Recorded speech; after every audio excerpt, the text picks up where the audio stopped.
Here's some ideas about marketing on a shoestring.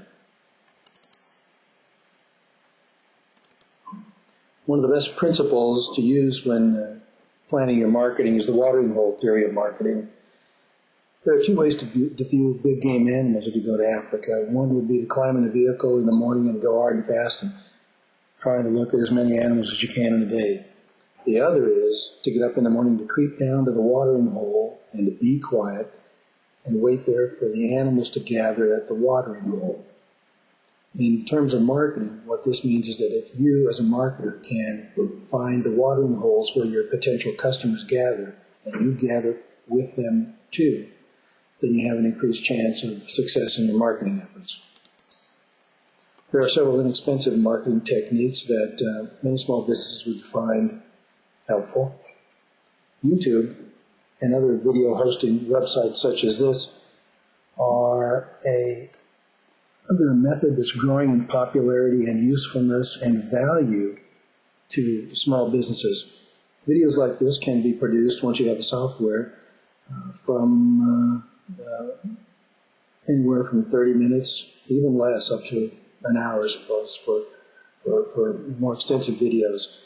Video for YouTube or other places should be more than about 10 minutes in length, but YouTube is a very worthwhile place to market your products or your services.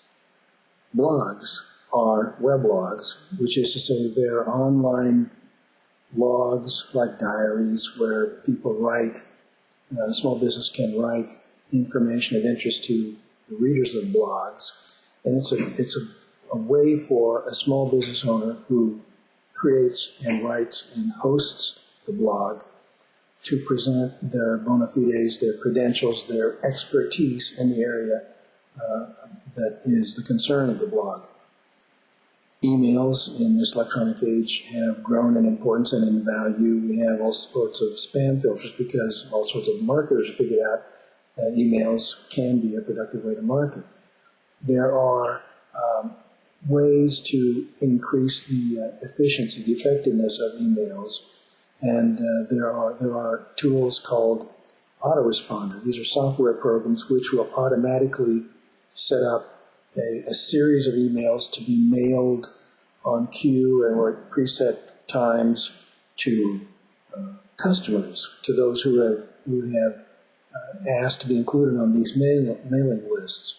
So emails, in particular the use of autoresponders, can be a very effective way to market programs and services. Networking, we've all heard about networking and how about joining the local Kiwanis or the Rotary or the local arts council are ways of identifying basically watering holes. And there are ways to identify places and times when your potential customers gather. And again, if you gather with them there for the purposes of a networking event, then you have an increased opportunity for success in marketing. Special events can be very helpful. Drawing a business card out of a fishbowl or giving away a free something or other, whatever it is that you have to offer customers. If you plan a special event, even just nothing more perhaps than an in-store reception or a celebration, a grand opening is a special event. Depending on the kind of business you have, special events, if they're well done, can be great avenues for marketing. Guest columns or articles. Newspapers will sometimes welcome editorials or essays by people who have experience in matters that are of interest to the readers. Not only newspapers, but newsletters that the local Chamber of Commerce may put out, or any other regularly published periodical. Very often editors are welcoming guest columns and articles by people who have something to offer. Speeches. Every service club, it seems, is looking for a 20-minute speech at their Tuesday luncheon, whatever it might be.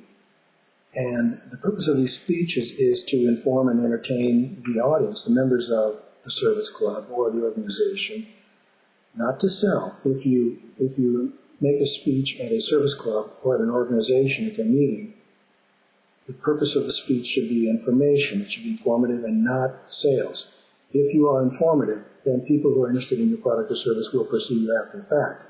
But if you offer a sales pitch, a sales presentation, people will turn you off and you won't accomplish what you're trying to do. Newsletters themselves, especially electronic newsletters, can be very useful. The usefulness and the popularity of newsletters on all sorts of subjects and topics seems to be growing by leaps and bounds.